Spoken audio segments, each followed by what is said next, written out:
Your soulmate finally decided to confess their most shocking secret. It didn't happen the way secrets often happen on Earth, with a sudden burst of honesty that breaks the surface and leaves everyone reeling. Here, beyond the horizon where the sky looked poured from molten gold, the secret rose slowly. Like a tide, you can't stop noticing until it has already reached your ankles, and then your waist. Their voice trembled with fear, and relief braided so tightly together that you couldn't separate them. They stood with their face turned slightly away, as if they were ashamed to look straight at what they were about to say. Yet their gaze wasn't running from you. It was fixed on something farther still, beyond the bright seam of the world, where golden clouds drifted like rivers of light, and every slow movement seemed to be made of intention. I am involved in the killing of the person I used to be.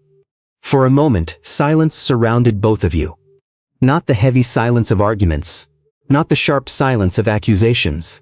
This silence felt like the pause between notes in a song that's too beautiful to rush. Even the air seemed to listen. Even the stars, which were never silent but always sang softly, lowered their voices as if they too had leaned closer. You searched their eyes for guilt, for regret, for something dark hiding beneath their gentle smile. You looked for evidence of cruelty, or for the kind of satisfaction that people carry when they harm others, and tell themselves it was necessary. You expected to find a storm. Instead, you found peace. A kind of peace that only souls touched by eternity could carry. It was not the peace of someone who had gotten away with something. It was the peace of someone who had finally stepped into the truth and stopped trying to defend themselves with half-truths. They reached for your hand, and when you let your fingers meet theirs, the boundary between what happened and what is happening blurred completely. Memories, not from this lifetime, not from one single thread of experience, but from countless others, flowed between you like starlight poured through a crack in glass. You felt moments you couldn't name. You felt grief that wasn't yours, and yet fit you like an old coat. You felt the shape of prayers you had never spoken out loud. You felt the recurring ache of wanting to be loved, and believing you had to earn it first. You felt the recurring decision to become smaller, to become safer, to become someone who could be handled. It wasn't only their secret you were hearing. It was the secret shared by every soul who survives long enough to realize they have been living in a mask, and the mask has been counting on their obedience. I never meant to frighten you, they whispered, as if your fear had already risen, and they were soothing it with their voice. But there is no way to explain who I have become without telling you who I had to leave behind. As they spoke, heaven shimmered above you. The sky didn't just glow. It moved in colors that had no names on earth. There were blues deeper than ocean trenches, and golds that were not the color of metal but of dawn. There were gentle violets like bruises that never hurt, and rose light that looked like the inside of a shell where a story had been waiting. Every star sang softly. Every breeze carried forgotten prayers back to their creators. As if the universe had become a vast listening chamber, where nothing truly disappeared. Your soulmate pointed toward a lake, made entirely of liquid light. It wasn't water in the way you understood water. It didn't ripple randomly or reflect only what was nearby. It seemed to hold light the way a memory holds a moment. Alive, responsive, patient. The surface was smooth, yet within it you could see slow currents, as if the lake was always breathing. Around it, the garden of heaven stretched in directions that didn't obey distance. Paths curved into luminous hedges. Trees opened blossoms that looked like tiny constellations. Even the air smelled like clean rain and old paper. And something sweet you could never quite identify, as though every good memory you ever touched had fermented into a scent. Every soul that arrives here carries an old self, your soulmate said. Fear, pride, jealousy, anger, pain. They cling like shadows. No one can enter the deepest gardens while still wearing them. They paused, and you realized their pause wasn't hesitation. It was reverence. They were giving the truth time to land. You listened carefully, not wanting to miss even one word, because you sensed that every sentence was a step across a bridge.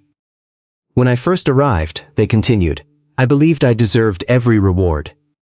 I thought I had been kind enough, generous enough, faithful enough. I thought the life I lived was the ledger that balanced everything. I told myself I was good, and because I told myself that, I believed it must be true. You watched their face as they spoke, and you noticed that though their tone was calm, the peace was not numbness. It was the kind of calm that exists after a long storm has ended, and the ground is still damp, but the mirror of truth showed me someone I refused to recognize. The heavenly lake darkened for a moment, then brightened, and the surface changed, no longer simply reflective, but responsive. It became a living mirror, showing not only what was outward, but what was hidden behind the outward. A version of your soulmate appeared there, standing where the light turned into image. The figure looked exactly like them, down to the curve of their smile, and the way their posture suggested both gentleness and restraint. Yet its eyes were different. The reflection's smile was too practiced.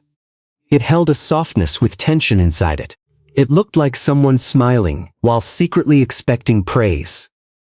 Someone offering forgiveness with words, but holding resentment in silence. Not because they had forgotten, but because they wanted the other person to remember and regret. Someone giving love while demanding perfection in return. You felt the shock of recognition even before you understood why.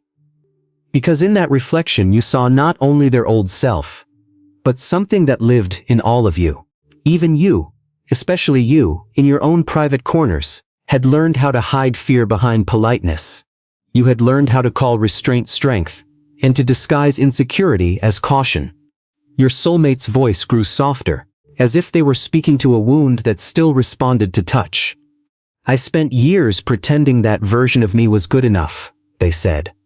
I tried to convince myself I wasn't cruel, because I wasn't loud. I tried to convince myself I was humble, because I swallowed the anger instead of expressing it. I tried to convince myself I was sincere, because I did acts that looked sincere.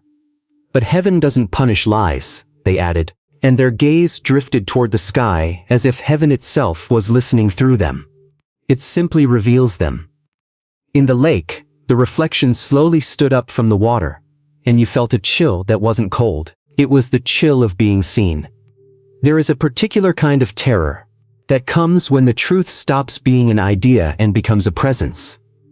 The figure rose with the same movements as your soulmate, but it moved differently, as if each step was taken on unstable ground. Its eyes held endless fear. You watched it take a step toward the edge of the reflection's world, and you suddenly understood that fear here was not a passing feeling. Fear was a self. It had identity. It could stand. It could look at you like an animal that has learned not to expect mercy. I tried to run from it, your soulmate continued, their hand tightened around yours. I argued with the angels. I blamed my past. I blamed the people who hurt me. I even blamed God for making life difficult.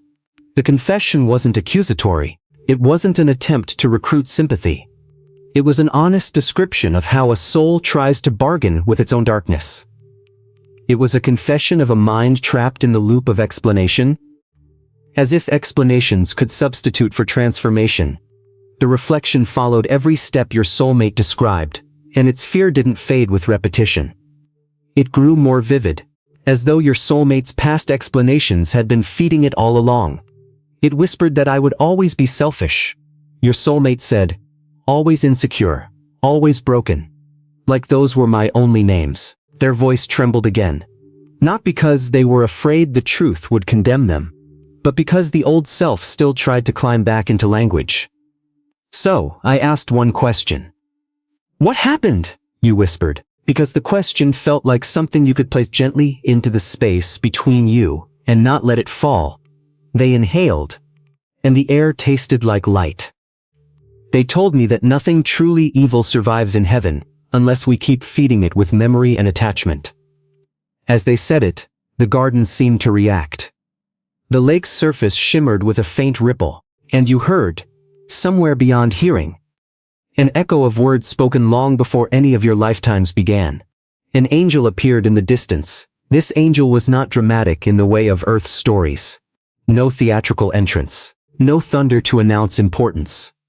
Instead, their presence carried a quiet weight, like morning itself. Their robes were woven from morning light.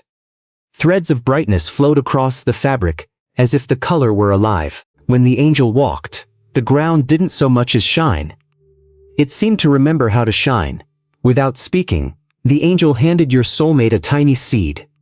When it was placed in their palm, it was so small you might have missed it, if you hadn't been watching with your whole soul.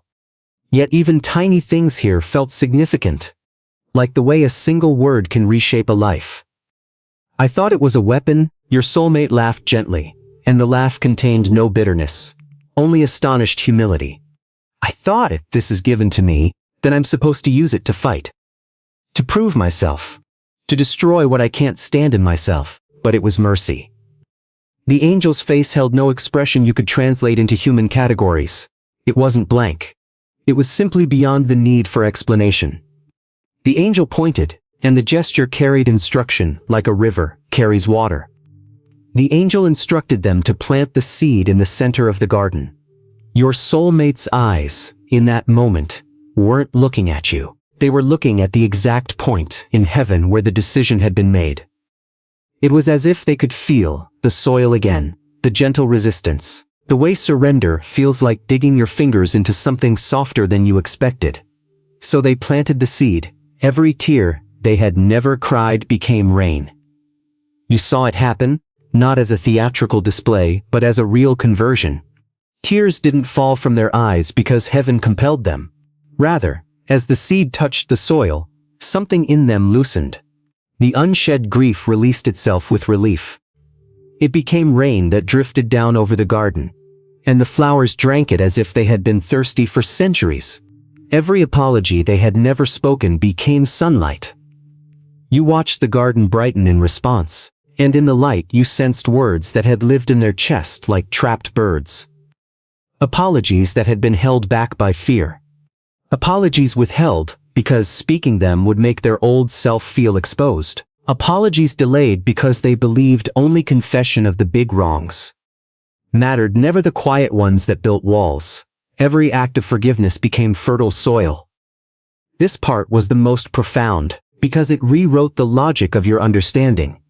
On earth, forgiveness can sometimes feel like an act you do to someone else at the cost of your own justice. Here, forgiveness felt like creation. It wasn't erasing consequences. It was changing the substance out of which future choices would be made. The seed grew. At first it was only a sprout. A thin green thread lifted toward light.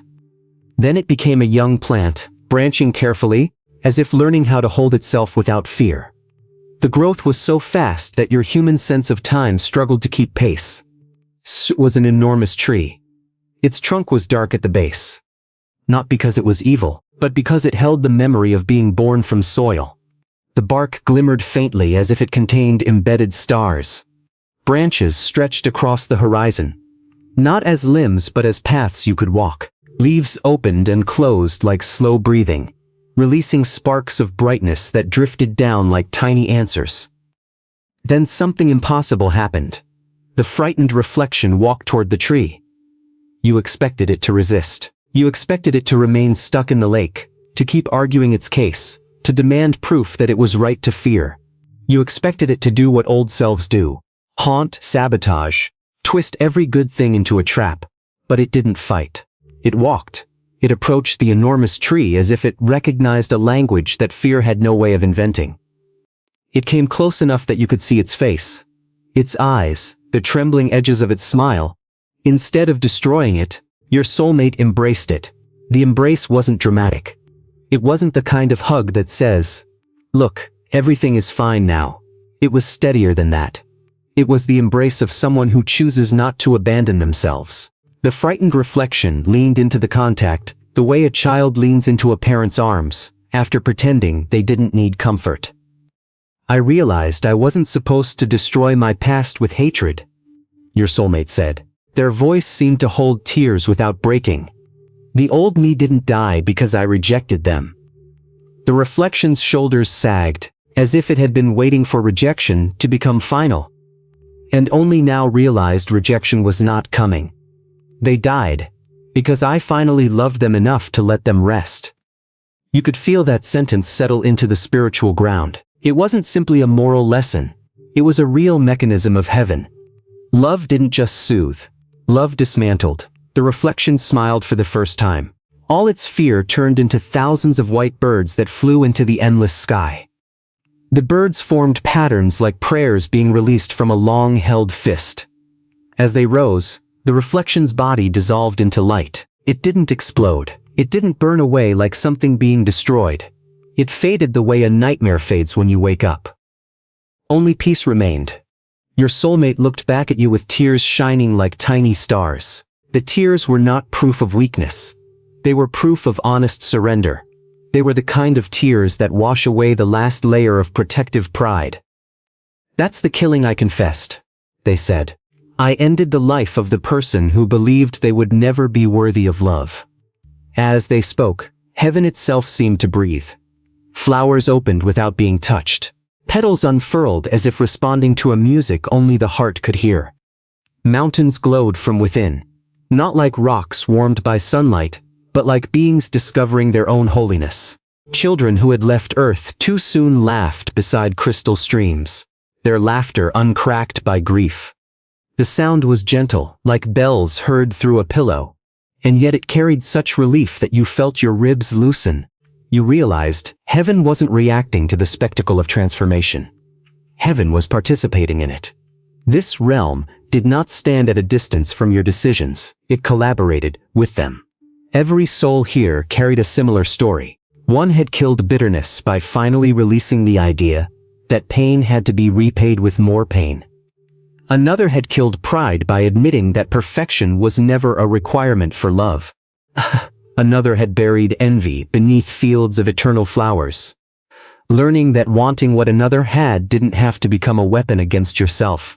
No violence had happened here. Only transformation so complete that the old self could never return. That part mattered, because you sensed how some minds might misunderstand. On Earth, killing can sound like cruelty, like punishment, like harm. But here the word meant something else entirely. It meant the death of an identity that had been formed from fear. It meant the closing of a chapter without resentment. It meant letting the past become past. You felt something inside your own heart begin to move. At first it was subtle, like an old lock turning. Then it became unmistakable. Hidden memories surfaced, as if they had been waiting for a particular kind of light. You remembered nights where you doubted yourself. Moments you told yourself you were impossible to love. Times you rehearsed apologies in your mind, because you believed you were always doing something wrong, simply by existing. You remembered versions of yourself that kept apologizing for existing. Versions that carried shame like a backpack too heavy to set down. You remembered the way you had tried to be good enough, by shrinking your needs. You remembered the way you had swallowed truth and called it peace. Tears rolled down your face before you could stop them. Not because you were being forced to suffer. Not because you were being judged. Because the truth, once it becomes visible, always makes room for honesty. And honesty makes room for healing. Your soulmate smiled. "They're here too," they said. You turned. Standing only a few steps away was another version of yourself. It looked exhausted. It carried the weight of invisible chains across its shoulders. The chains weren't metal. They were beliefs. Beliefs that you were too much or not enough. Beliefs that love was conditional. Beliefs that if you asked for something you would be punished, or abandoned, or mocked. Beliefs that demanded you become someone else before anyone could stay. Its eyes searched desperately for approval. And because you knew those eyes, you couldn't pretend not to recognize yourself. You wanted to look away. The way you do when you catch sight of your own pain and feel embarrassed for having needed so much. You wanted to protect yourself from the tenderness of truth. Instead, you walked forward. Every step became lighter. Not because the path was effortless, but because you were no longer resisting what was already there. Resistance makes pain heavier. Acceptance makes room for the pain to be held and transformed. The old version of you reached out with shaking hands. Its fingers trembled as if it expected to be struck, as if it believed that reaching was dangerous, as if it had practiced not reaching, not asking, not hoping, because hope had been taught to feel like a risk too high to afford. "I tried my best," it whispered. The words sounded like a confession and a plea at the same time. Your old self sounded like someone who had been working without rest, believing that exhaustion would eventually be recognized as worth. "I know," you answered. You didn't say it like a reassurance for your old self. You said it as a recognition of the labor it had done. You said it because you understood the way effort can be a form of love, even when it's warped by fear. "I'm tired, I know. I'm afraid you'll forget me. I never will." The conversation felt simple, but it wasn't small. It was the kind of exchange that changes the architecture of a soul. Your old self leaned forward, like a person walking into warm water. You embraced it. You didn't hug it, as if it were something broken that needed to be fixed. You hugged it as if it were something hurt that needed to stop carrying alone. Your arms wrapped around fear, and refused to let it call itself your identity. The chains fell away like dust. Not with a dramatic snap, but with a soft crumbling, as if the beliefs had been holding on by habit rather than by necessity. The dust drifted upward, dissolving into light. The old version of you became less tense, less hungry for validation, less desperate to prove it deserved to be safe. The sky filled with gentle music. You didn't hear it only with ears. You felt it behind your ribs. It moved through you like a river finding its bed. Light surrounded both of you, until there was no difference between the one who had suffered and the one who had healed. That was the miracle you hadn't expected. You had imagined healing as distance, something that separated the wounded from the cured. Here, healing united. It didn't erase, it integrated. It turned the past into a companion rather than a tyrant. When the light faded, only peace remained. Your soulmate squeezed your hand, and the touch grounded you in the present moment of eternity. Their face held a tenderness that wasn't sentimental. It was earned. It had been formed by choices made in fear, and then remade in truth. "Now you understand," they said. You nodded, though understanding here didn't feel like grasping an idea. It felt like remembering something you had always known at the deepest level. It felt like the truth had been inside you all along, waiting for you to stop arguing with it. The greatest confession in heaven was never about taking a life. It was about surrendering the identity built from fear. It was about allowing grace to accomplish what guilt never could. Guilt, you realized, could recognize wrong without transforming the doer. Guilt could drag a person through a hallway of shame where the door never opened. Guilt could make you confess and then keep you bound, because guilt insists that you must punish yourself in order to be worthy. But grace didn't punish. Grace revealed. Grace invited. Grace rebuilt. Grace made it possible for the old self to rest without being denied. The old self didn't have to be annihilated with hatred. It didn't have to be banished into oblivion. It didn't have to be treated like an enemy. It could be loved into release. Together you walk toward the endless gardens, where every path led deeper into joy. The ground beneath your feet felt like a soft, luminous substance that responded gently to your steps. As if the world was pleased, you weren't running anymore. Every sunrise carried the promise of becoming even more yourself. Not more perfect, not more impressive, but more honest, more aligned, more fully lit from the inside. You noticed things as you walked. The way a stream curved to avoid breaking a flower. The way a breeze lifted the edges of petals without tearing them. The way birds sang without needing to be heard. Even the smallest occurrences seemed to communicate one central message. Heaven is not a place where life is judged by output. Heaven is a place where life is judged by surrender, by what you are willing to release so that love can finish its work. Behind you, the people you used to be rested quietly beneath trees, whose leaves shimmered like stars. They weren't punished. They weren't mocked. They weren't forced to watch their failures for eternity. They were allowed to lie down inside the peace they had once believed they didn't deserve. They looked different now. Not younger or older, but lighter. Their faces had softened into expressions of relief. You felt no bitterness toward them. You felt tenderness. You felt gratitude almost for the effort they had made. You knew, with a clarity that made the concept feel simple, that fear sometimes works hard to keep a person alive. It creates identities that try to protect. It binds wounds so they don't bleed. It makes promises that love will arrive if you become good enough. But fear's promises always come with a contract. Stay small, stay watchful, stay ready for rejection. And when grace breaks the contract, fear can finally stop working. Ahead of you stretched eternity, not as an endless amount of time, but as an endless opportunity to love without fear. That difference mattered. On earth, people often treat time like an enemy. Eternity, here, didn't feel like a trap of endless waiting. It felt like an expanding field where every moment could become more capable of compassion. It felt like every choice could still be refined. It felt like growth didn't stop at some invisible threshold. It was not that you would never change here. It was that you would always change toward love. You walked beside your soulmate, and your hands stayed in theirs, warm with meaning. Their confession had not made you smaller. It had opened you. It had given your heart permission to stop pretending it was unbreakable. Permission to stop thinking you had to earn your right to be held. You wanted to ask more. What did the angel mean exactly by feeding evil with memory and attachment? What did the mirror of truth show beyond the surface? How did each soul know which identity to release?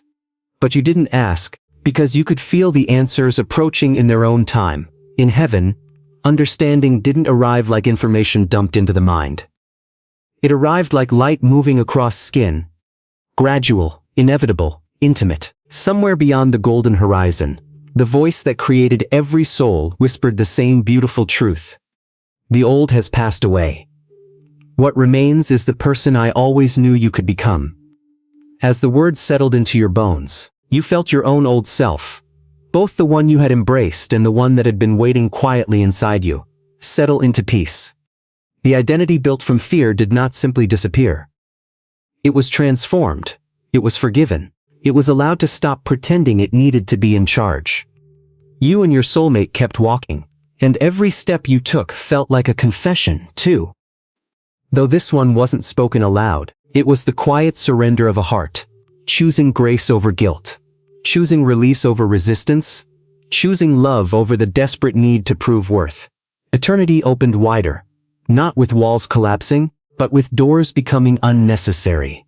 Because the greatest discovery was not that your soulmate had done something frightening.